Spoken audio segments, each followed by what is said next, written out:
todos, estamos mais uma vez aqui, prosseguindo com a leitura do nosso livro Pecados Intocáveis. Hoje nós vamos ler então o capítulo 11, Orgulho. Entre todas as personagens da Bíblia que nos causam repúdio, talvez nenhuma seja pior do que o fariseu santarrão que orou: ó Deus, graças te dou porque eu não sou como os outros homens ladrões, injustos, adúlteros, nem como este publicano. Lucas capítulo 18, verso 11.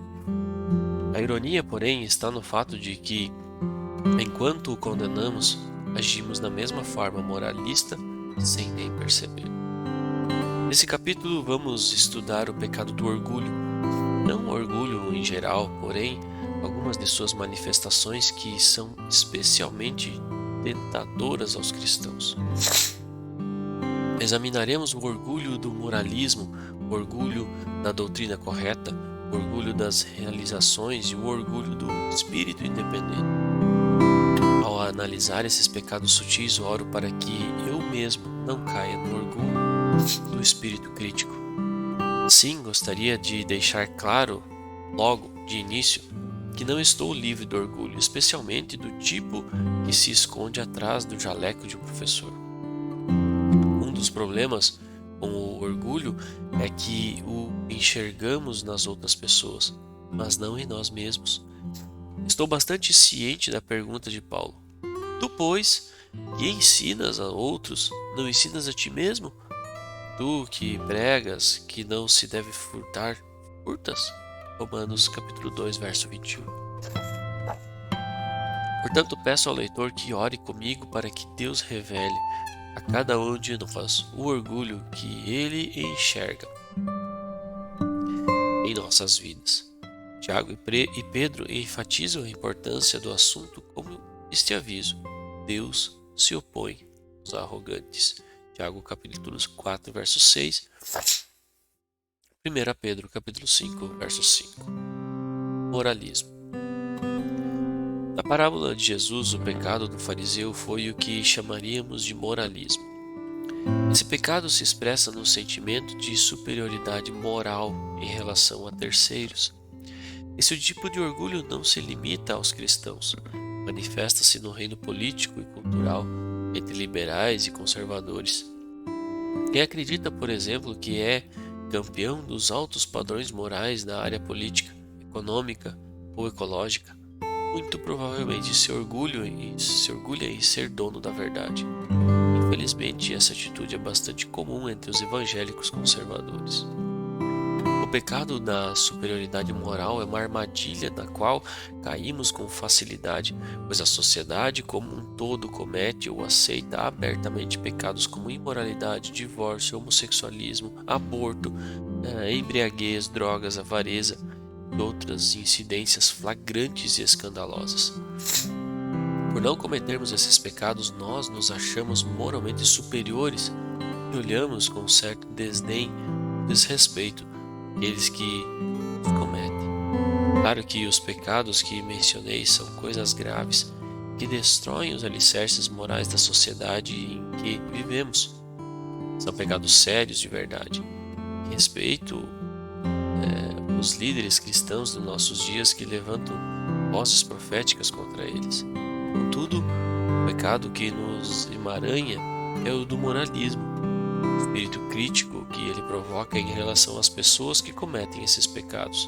De fato, Jesus contou a parábola do fariseu e alguns que confiavam em si mesmos, achando-se justos, desprezavam os outros. Lucas capítulo 18, verso 9. Aventuro-me a dizer que, entre todos os pecados sutis que analisamos nesse livro, o orgulho da superioridade moral talvez seja o mais comum, ficando atrás somente do pecado da impiedade. Embora seja tão predominante entre nós, é difícil ser reconhecido porque nenhum de nós escapa dele totalmente. Na verdade, parece que sentimos uma alegria perversa em acusar a sociedade de ter perdido a vergonha. Quando adotamos esse tipo de mentalidade ou fazemos esse tipo de comentário, escorregamos no pecado da superioridade moral. Como então nos guardaremos desse pecado? Primeiro, adotando uma atitude humilde baseada na verdade de que é só pela graça de Deus que eu não estou na mesma situação. Embora essa afirmação tenha virado lugar comum, aplica-se a todos nós. Se somos moralmente corretos e especialmente se somos cristãos que buscam viver de maneira correta, é só porque a graça de Deus prevalece em nós. Ninguém é naturalmente correto. Pelo contrário, todos nós temos de confessar como Davi: sei que sou pecador desde que nasci, assim, desde que concebeu a minha mãe. Salmo de número 51, verso 5. Em vez de nos sentirmos moralmente superiores àqueles que praticam os pecados escabrosos que condenamos, devemos sentir profunda gratidão a Deus porque sua graça nos manteve distantes ou nos resgatou do mesmo estilo de vida. Outra maneira de nos guardarmos contra o gatilho moral é nos identificando perante Deus com a sociedade pecadora em que vivemos. Após o cativeiro na Babilônia, quando muitos judeus retornaram a Judá, Esdras, o habilidoso escriba da lei de Moisés, voltou a ensiná-la ao povo de Deus. A Bíblia afirma que Esdras tinha se disposto no coração a estudar a lei do Senhor e a praticá-la e a ensinar em Israel seus estatutos, normas. Esdras capítulo 7, verso 10. É óbvio que Esdras foi um homem virtuoso que viveu de modo exemplar. Mesmo assim, os anciãos em quem observou algum pecado extremo entre o povo se identificou com o erro, mesmo que não tivesse culpa alguma. Leia a sua oração em Esdras capítulo 9, verso 6. Ó meu Deus, estou por demais confuso e envergonhado para levantar o meu rosto a ti, porque os nossos pecados cobrem a nossa cabeça e a nossa culpa sobe até o céu. Veja como ele se inclui na confissão de pecado. Nossos pecados e nossa culpa. Ao testemunharmos a degradação moral crescente da sociedade, vamos adotar a atitude de Esdras e ela nos protegerá do orgulho da autorretidão. Orgulho da doutrina correta. O orgulho moral é bastante parecido com o orgulho doutrinário. A presunção de que minhas crenças doutrinárias, sejam quais forem, estão corretas e de que quem não pensa igual a mim é teologicamente inferior. Nós que nos preocupamos com a doutrina somos passíveis dessa forma de orgulho. Não importa se somos arminianos ou calvinistas, se adotamos a teologia dispensacionalista ou da aliança, ou se abraçamos alguma forma de teologia eclética, somos propensos a achar que nossas crenças doutrinárias é que estão corretas e olhamos com altivez para quem não crê da mesma forma. Para completar o lugar desse tipo de orgulho, há pessoas que menosprezam a doutrina e desdenham de quem lhes dá valor.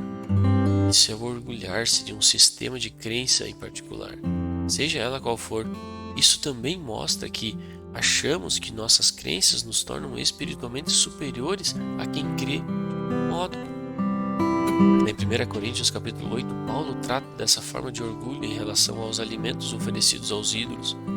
Alguns cristãos de Corinto achavam que comer ou não comer esses alimentos fazia parte da liberdade cristã. Paulo não discordou da conclusão deles, todavia os repreendeu por causa do orgulho doutrinário resultante do que criam. Paulo lhes escreve: quanto à carne sacrificada aos ídolos, sabemos que todos temos conhecimento. O conhecimento dá ocasião à arrogância, mas o amor edifica. Coríntios 8:1. Paulo concorda com o conhecimento dessas pessoas, isto é, a crença doutrinária delas sobre comer alimentos oferecidos a ídolos. Porém, as acusa de orgulho doutrinário. O conhecimento havia deixado esse pessoal arrogante. Se o calvinismo, o arminianismo ou o dispensacionalismo ou a opinião sobre o fim dos tempos, ou o desdém sobre todas as outras crenças bíblicas levam você a considerar-se superior a quem pensa de modo diferente, então você é culpado de orgulho doutrinário. Com isso, não sugiro que não vamos conhecer as verdades bíblicas e desenvolver convicções doutrinárias sobre sobre o que a Bíblia ensina. Estou dizendo que deveríamos defender nossas convicções com humildade, entendendo que muitas pessoas virtuosas e capazes na área teológica têm convicções diferentes das nossas. Pediram-me que eu fizesse um comentário sobre um livro que ensinava uma doutrina de santificação com a qual eu discordava totalmente. Em minha carta, escrevi o seguinte: por favor, observem que estou me referindo a coisas sobre as quais discordo, e não coisas sobre as quais ele, o autor, está errado. Quando chegar ao céu, posso descobrir que eu era o errado. O comentário que fiz sobre o livro significa que minhas convicções são menos fortes do que as de antes? De jeito nenhum. Se houve mudança, fiquei ainda mais convicto de minhas crenças. Significa que quero defender minhas convicções com humildade e tratar o autor do livro com o mesmo respeito que me dispensaria aqueles que pensam da mesma forma que eu quanto à doutrina da santificação. Compreendo que, ao me usar como exemplo da humildade que deveríamos praticar, pareço orgulhoso de minha humildade. Espero que o leitor não pense assim. Estou ciente de que em algumas ocasiões não sou tão generoso e respeitoso com aqueles de quem discordo. No entanto, um dos objetivos desse capítulo é enfatizar o perigo do orgulho doutrinário e encorajar o leitor a considerar em oração se esse não é o caso de um de seus pecados aceitáveis. Se achar que pode ser, sugiro que memorize o versículo sobre a arrogância do conhecimento. 1 Coríntios capítulo 8, verso 1. Ore sobre esse assunto.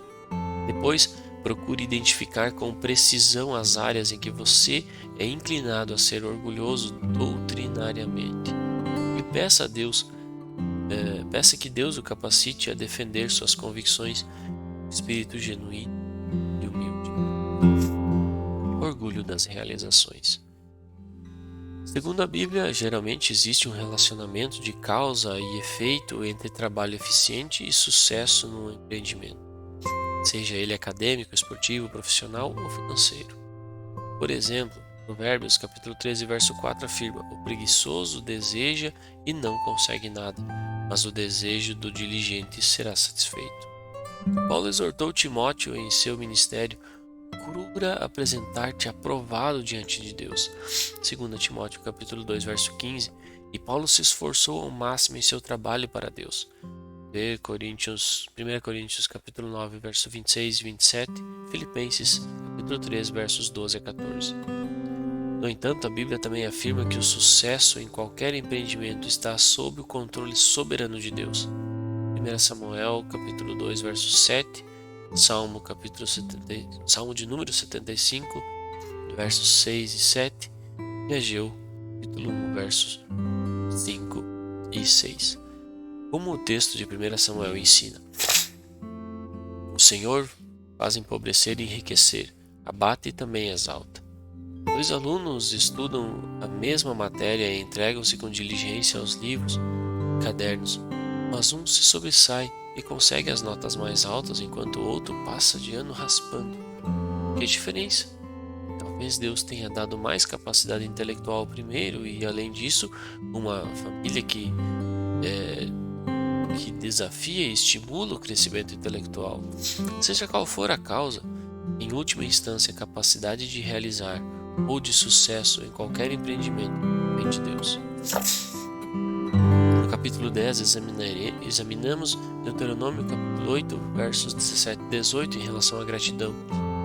Mas a razão de agradecermos o sucesso alcançado é porque foi Deus quem nos deu força para ser bem-sucedido. Não existe essa história de pessoa que venceu por si mesma, ou seja, que chegou lá sozinho. Do ponto de vista humano, pode até parecer que o humano venceu apenas com a força de vontade ou empenho no trabalho. Entretanto, quem lhe deu o espírito empreendedor e discernimento empresarial que o levou a ser bem-sucedido? Foi Deus. Aos orgulhosos cristãos de Corinto, Paulo escreveu: Pois quem te fez diferente dos demais? E o que tens que não tenhas recebido?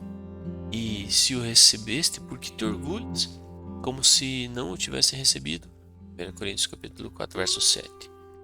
Então, o que é que você tem que não lhe foi dado? Nada.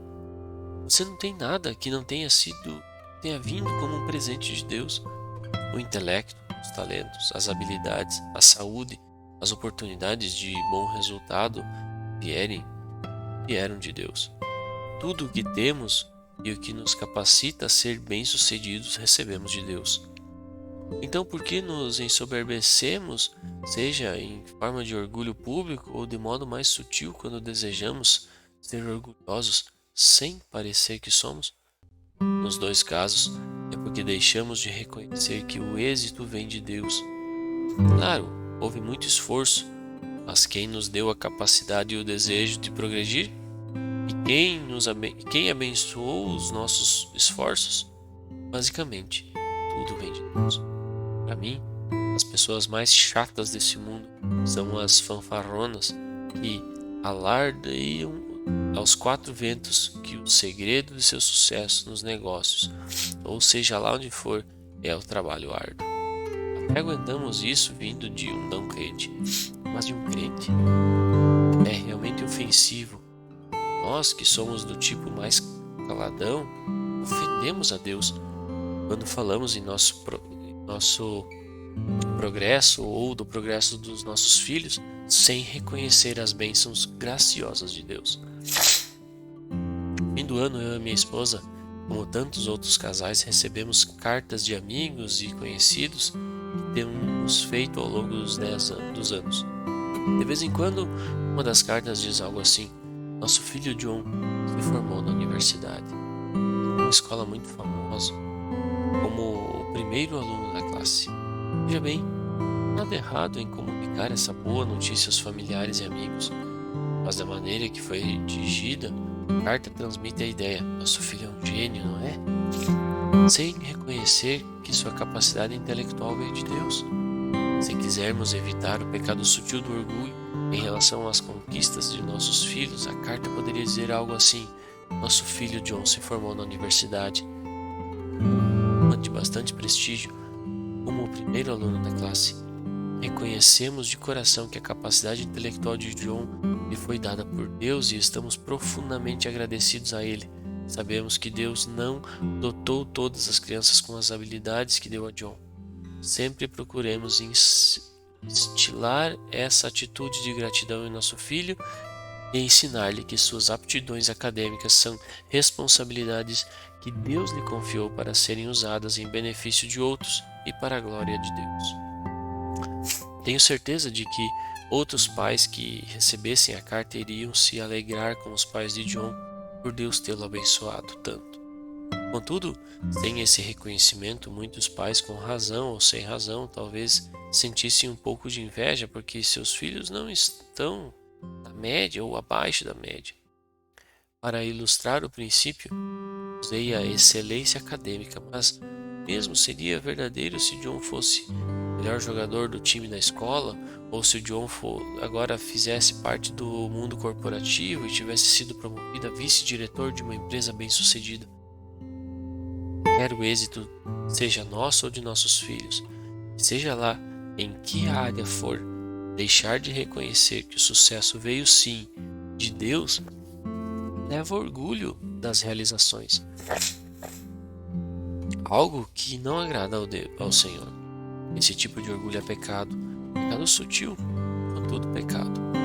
Outro aspecto do pecado das realizações é o desejo excessivo de reconhecimento.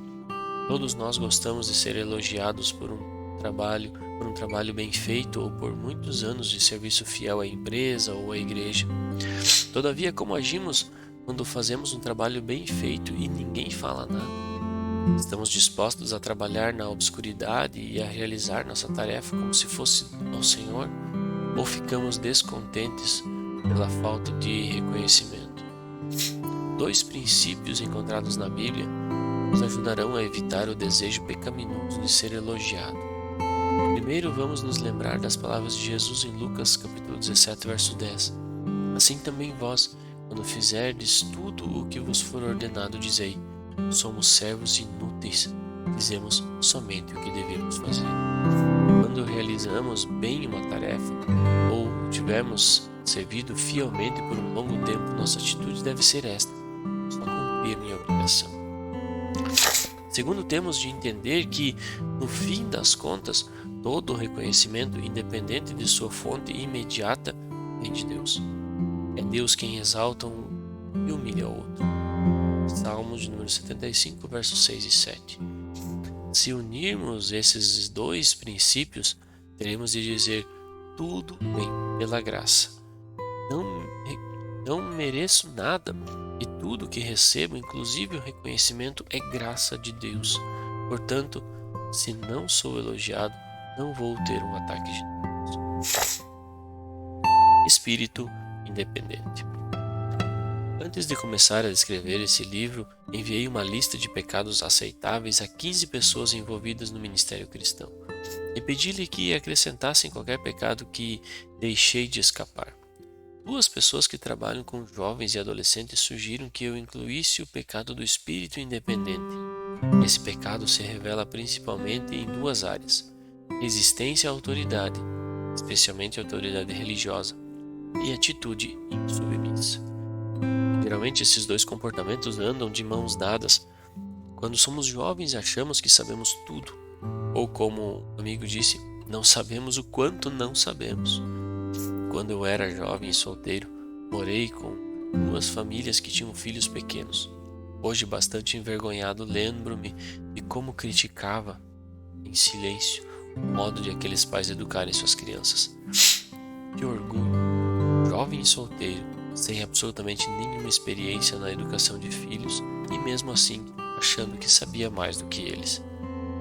No ministério do qual faço parte, quase sempre nos deparamos com esse tipo de atitude entre os novatos, os inexperientes. Geralmente esse pessoal é estagiário e trabalha sob a direção de alguém experiente. No entanto, muitas vezes dão uma de quem sabe mais a respeito do ministério do que o treinador. Como resultado, mostram-se submissos à autoridade ou indispostos a seguir a orientação dos mais entendidos no assunto. No entanto, a Bíblia é bem clara quanto à submissão. Poderíamos examinar vários versículos, porém Hebreus capítulo 13, verso 17 fala mais claramente sobre a questão. Obedecei a vossos líderes, sendo-lhes submissos, pois eles estão cuidando de vós, como quem há de prestar contas, para que o façam com alegria, não gemendo, pois isso não seria justo. É provável que o autor de Hebreus tivesse em mente a autoridade espiritual dos líderes de uma igreja local. No entanto, o princípio da submissão e aprendizado aplica-se a qualquer pessoa sob o ensino ou treinamento de um cristão mais experiente. É o orgulho de um espírito independente que nos torna dóceis ou insubmissos. Lembro-me bem da noite em que fui exposto pela primeira vez ao ensino de Hebreus, capítulo 13, verso 17. Eu era oficial novato da Marinha dos Estados Unidos. Eu entendia bem o conceito de submissão à autoridade estrutural a bordo de um navio e sempre respeitei a autoridade de meus professores durante os anos da escola. Mas a ideia de obedecer a uma autoridade espiritual era nova e radical para mim. Sou agradecido porque Deus me expôs a esse princípio na ocasião propícia em que o fez. Por coincidência, foi na noite imediatamente após eu ter entrado em contato com o ministério do qual faço parte hoje. Ministério que enfatiza o discipulado. Por causa desse novo conceito de submissão a uma autoridade espiritual, eu me tornei receptivo ao ensino e respondi prontamente aos desafios de ser discipulado por outra pessoa. Resistência à autoridade espiritual e espírito indócil não é coisa só de adolescente e jovem.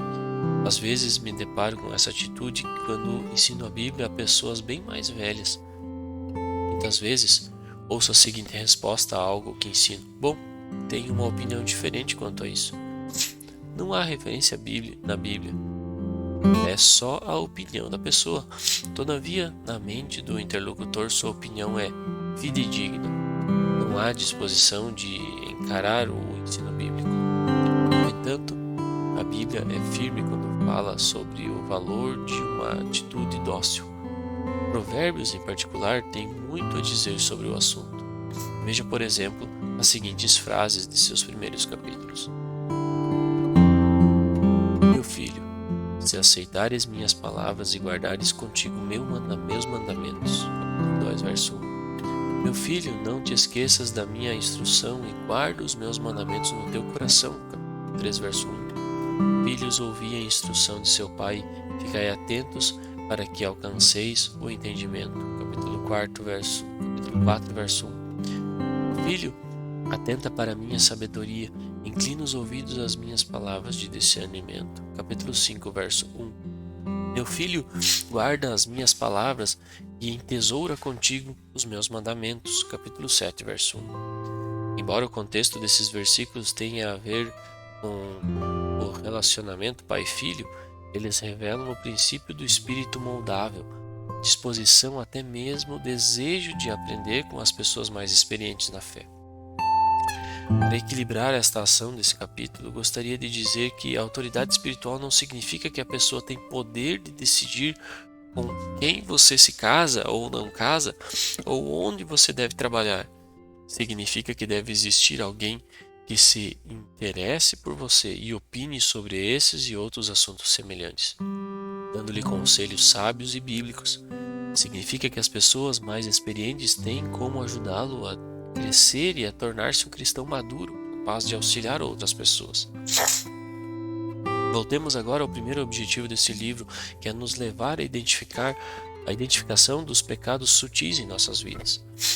Você pode ficar surpreso ao saber que algumas práticas que identifiquei como pecado neste capítulo nunca são, de modo geral, consideradas pecados. Isso acontece porque essas práticas são tão comuns e aceitas entre os cristãos que não pensamos nelas como pecados, ou ainda que concordamos que sejam pecados. Reparamos nelas em outras pessoas, mas não em nós. Portanto, incentivo o leitor a orar a respeito do que foi discutido neste capítulo, pedindo que Deus lhe traga à mente qualquer inclinação ao orgulho nessas áreas, e que assim você possa confessar seu pecado. Ao fazer isso, lembre-se da promessa de Isaías, capítulo 66, verso 2: Mas darei atenção a este, ao humilde e contrito de espírito, que teme diante da minha palavra. Bom, encerramos a leitura de mais um capítulo. Mais uma vez gostaria de desafiar os irmãos e irmãs que está meditando nessas palavras, para que elas possam trazer fruto nas nossas vidas, que a gente possa apresentar os nossos corações com humildade diante do Senhor, diante das pessoas. Deus abençoe e nos encontramos no próximo capítulo.